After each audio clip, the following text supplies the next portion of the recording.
Alam niyo ba yung footbridge or yung pedestrian overpass na tinatawag? Ito yung mga tulay na nasa taas ng kalsada para magsilbing tawiran ng mga kailangang tumawid.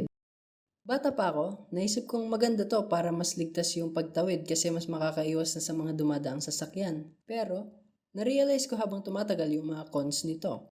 Example yung pagod at hassle sa pag-akyat. Gaya ko, marami rin siguro ang madaling pagpawisan sa inyo, di ba? At idagdag mo pa yung sobrang init dito sa Pinas, kaya baka madaming hindi na mag-abala pang gamitin yung overpass. Isa pa yung gastos para makapagpagawa nito kumpara sa gagawa ng crosswalk lang.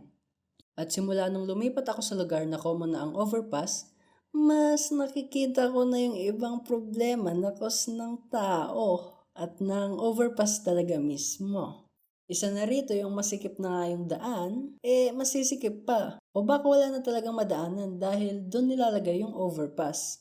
Siguro yung space yung masasabing cons doon, pero sa tingin ko may factor din talaga yung poor planning. Kaya yun yung nangyayari. Yung cost naman ng tao nakakainis din kasi sa mga nakakaalam din at laging nadadaanan yung overpass. Sa ibang lugar, may umiihi sa ilalim nito kasi sa tingin ng iba, medyo patago to. Yun yung dahilan kaya napakapanghin ng ilalim ng ibang overpass. At kung akala ko wala nang mas lalala pa doon, doon ako nagkakamali. One time, kinailangan kong magpasa ng mga requirements ko sa school namin sa gitna ng bakasyon. Take note, kailangan kong bumiyahe since hindi sa hometown ko yung school namin. At wala akong matutuluyan doon since wala rin naman kaming sariling bahay doon.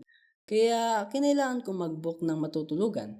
After kong bumiyahe, matapos magpasa sa school ng requirements, kinailangan ko magstay at least isang araw para makapagpahinga naman. Kailangan na rin syempre magpahinga ng pogi.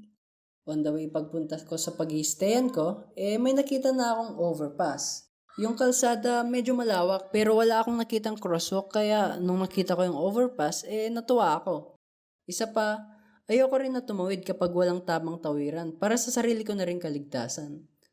Dati, napapaisip ako kung may iba bang dahilan kung bakit hindi ginagamit ng iba yung overpass.